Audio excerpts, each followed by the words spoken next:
National football championship పోటీలు Anantapuram RDT క్రీడా గ్రామంలో ఘనంగా ప్రారంభమయ్యాయి. All India football federation RTD సంయుక్తంగా నిర్వహిస్తున్న ఈ పోటీలలో వివిధ రాష్ట్రాలకు చెందిన జట్లు పాల్గొంటున్నాయి. తొలి రోజు కార్యక్రమాన్ని జిల్లా కలెక్టర్ వినోద్ కుమార్ ప్రారంభించారు. క్రీడాకారులను ఆయన పరిచయం చేసుకున్నారు. పోటీలు నిర్వహిస్తున్న వారిని ఆయన అభినందించారు. జూనియర్ గర్ల్స్ టైర్ 1 పోటీలతో టోర్నీని ప్రారంభించినట్టు ఆంధ్రప్రదేశ్ ఫుట్బాల్ అసోసియేషన్ రాష్ట్ర అధ్యక్షుడు కోటగిరి శ్రీధర్ తెలిపారు.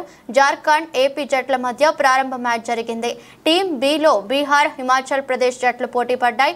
ఈ పోటీలను కలెక్టర్ ఆసక్తికరంగా తిలకించారు. ఈ సందర్భంగా మాట్లాడుతూ అనంతపురం జిల్లాలో అంతర్జాతీయ ప్రమాణాలతో ఇలాంటి పోటీలు నిర్వహించడం గర్వకారణమన్నారు. ఈ పోటీలను తిలకించేందుకు విద్యార్థులు పెద్ద ఎత్తున తరలి రావాలన్నారు. ప్రభుత్వ, ప్రైవేటు పాఠశాలల విద్యార్థులు ఈ పోటీలను వీక్షించే విధంగా ఆదేశాలు ఇచ్చామన్నారు. మరోవైపు చిన్న వయసులోని బాలికలకు వివాహాలు, చదువులు మధ్యలో ఆపేస్తున్న పరిస్థితుల్లో ఇలాంటి పోటీల్లో పాల్గొంటున్న క్రీడాకారులు స్ఫూర్తిగా నిలుస్తారని అన్నారు.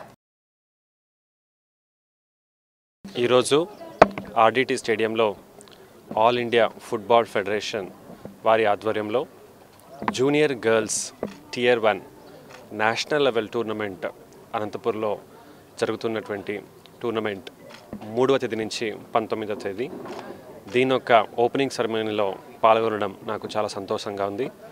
ఇక్కడ చూస్తుంటే ఫెడరేషన్ వారు అలాగే లోకల్ హోస్ట్ ఉన్నటువంటి ఆర్డీటీ వారు చాలా చక్కగా ఒక నేషనల్ స్టాండర్డ్స్లో అలాగే ఇంటర్నేషనల్ స్టాండర్డ్స్కి ఆస్పైర్ చేస్తూ ప్రతి ఒక్క ఏర్పాట్లని వాళ్ళు చేయటం జరిగింది.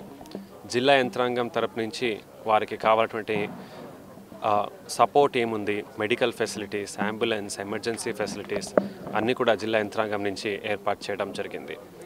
ఇలాంటి పెద్ద టోర్నమెంట్ జిల్లాలో జరగడం చాలా గర్వకారణం. ఇది చూడడానికి జిల్లాలో ఉన్నటువంటి వివిధ గర్ల్స్ రెసిడెన్షియల్ స్కూల్స్ పిల్లల్ని కూడా రొటేషన్ బేసిస్లో పంపుతాము. జిల్లాలో మీరు చూసి ఉంటారు, బాల్య వివాహాలు కావచ్చు, అలాగే మహిళల పట్ల చదువు కూడా తక్కువ ఉండడం బాధాకరం. ఇలాంటి చూస్తూ ఉంటే పిల్లలు కూడా ఇన్స్పైర్ అయ్యి బాగా చదువుకోవాలి, బాగా ఎదగాలి అనే ఒక ఇన్స్పిరేషన్ కూడా జిల్లాలో ఉన్నటువంటి బాలికలకి వస్తుంది. మరొకసారి ఆల్ ఇండియా ఫుట్బాల్ ఫెడరేషన్కి కంగ్రాచులేషన్స్, అలాగే ఆల్ ద బెస్ట్ కూడా తెలియజేస్తూ ఇది జిల్లాలో ఉన్నటువంటి పిల్లలకి కూడా ఒక ఇన్స్పిరేషన్గా ఉండాలని, అనంతపురం జిల్లా ఒక బాలికల ఫుట్బాల్ టీం కూడా చేయడంలో కృషి చేస్తామని అందరికీ తెలియజేస్తున్నాను.